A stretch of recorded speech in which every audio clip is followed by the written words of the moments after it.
My wife's toxic best friend manipulated her to ruin our marriage. Now, my wife's begging to reconcile after finding out it. I'm 34, and I just finalized my divorce from my wife of 5 years, who I thought I'd be with forever. This isn't one of those stories where the relationship slowly falls apart, where you see the cracks forming and try to patch them up until it's just too late. No, this was like waking up one day and finding out the life you thought you had was a complete lie. And the worst part, it all started because of her so-called best friend. My wife and I had been together for 8 years, married for 5. She was smart, funny, and kind. Or at least I thought so. Her best friend, though, she was the complete opposite. Loud, dramatic, and always in the middle of some kind of mess. Let's just call her Friend because even thinking about her real name makes my blood boil. Friend had been in my wife's life since college, and she always acted like she was the third person in our marriage. Anytime we had a big decision to make, her friend's opinion was somehow just as important as ours. I didn't like her, but I tolerated her because she was important to my wife. Looking back, the red flags were there from the start. When we were planning our wedding, my wife had promised her sister she'd be her maid of honor.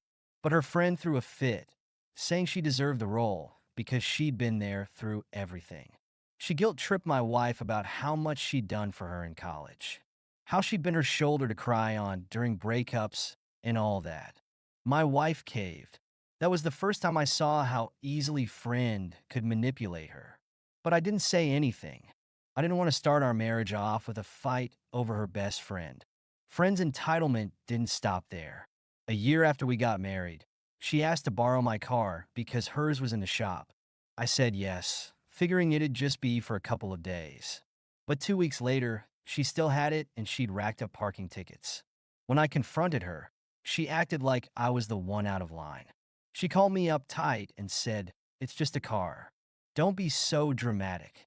My wife asked me to drop it, saying I was making a big deal out of nothing. That argument didn't sit right with me, but again, I let it go. The worst was when her friend stayed with us while she was looking for a new apartment. It was supposed to be for a week. That week turned into a month. She treated our house like her personal crash pad, leaving her crap everywhere, taking over the living room, and complaining about the food I cooked. When I finally told my wife she needed to go, she accused me of being controlling and toxic. My wife reluctantly asked her to leave, but not without telling me I could have handled it better. At that point, I should have known she would always be a problem, but I thought as long as she wasn't living with us, I could manage. I didn't realize just how much control she had over my wife until it was too late. 6 months ago, everything came crashing down.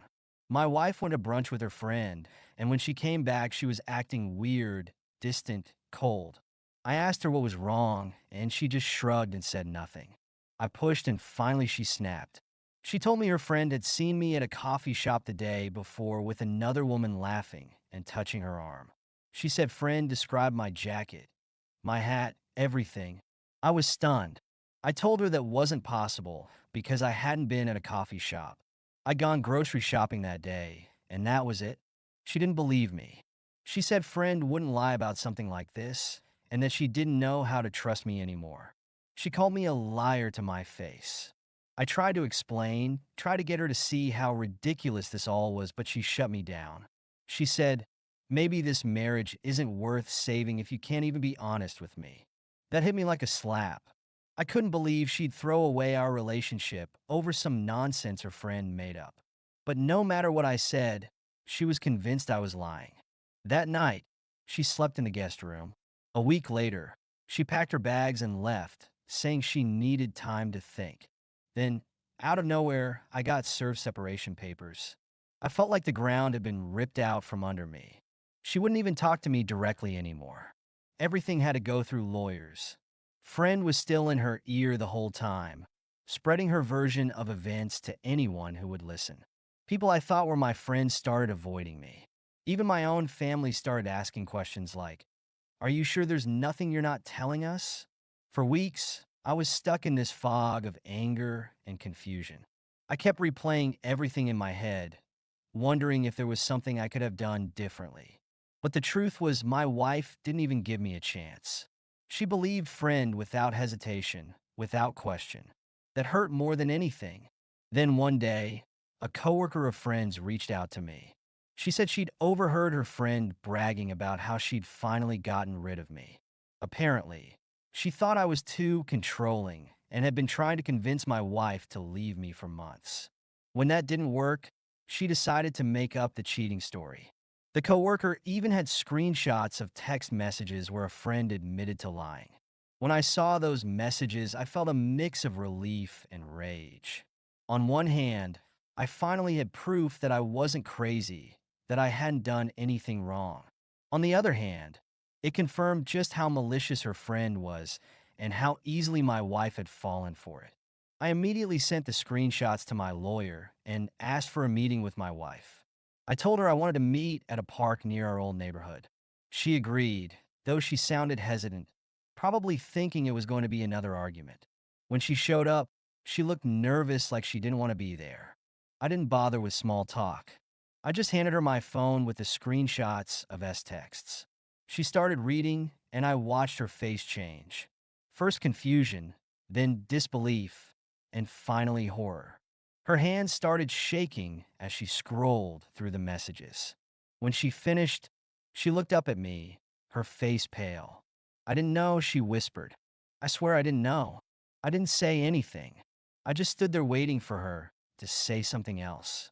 She started stammering, trying to apologize, saying she'd been manipulated, that she thought she was doing the right thing by believing friend. She's my best friend, she said. I trusted her. I thought she was looking out for me. That's the problem, I said, my voice calm but firm. You trusted her more than me. You didn't even give me the benefit of the doubt.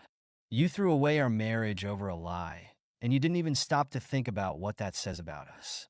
Tears started streaming down her face, and she begged me to give her another chance. She said we could go to counseling, that she'd cut a friend out of her life, and that we could fix this. But something inside me had already broken. This wasn't just about the lie anymore. It was about how little trust she had in me, how easily she believed the worst about me without even trying to find out the truth. I can't. I told her. You made your choice. You believe her over me, and I can't come back from that. She kept crying, saying she'd do anything to make it up to me. But I'd already made up my mind. I walked away and left her standing there. In the park. After that, things moved quickly. She didn't fight the divorce, probably because she knew she didn't have a leg to stand on. I kept the house, and she moved into a small apartment on the other side of town. Mutual friends started reaching out, apologizing for believing the rumors and asking if there was anything they could do. I appreciated it, but at that point, I just wanted to move on. Friend tried to do damage control too. She sent me a long message, half apologizing and half justifying what she did. She claimed she was trying to protect my wife, that she thought I was controlling and manipulative. It was a load of crap, and I didn't even bother responding. I blocked her on everything and told anyone who brought her up that I didn't want to hear her name again. A few weeks after the divorce was finalized, my ex-wife called me. She was drunk and crying, saying she missed me and blaming friend for everything. She said she felt like an idiot for believing her and that she wished she could take it all back. I told her it didn't matter anymore. What was done was done.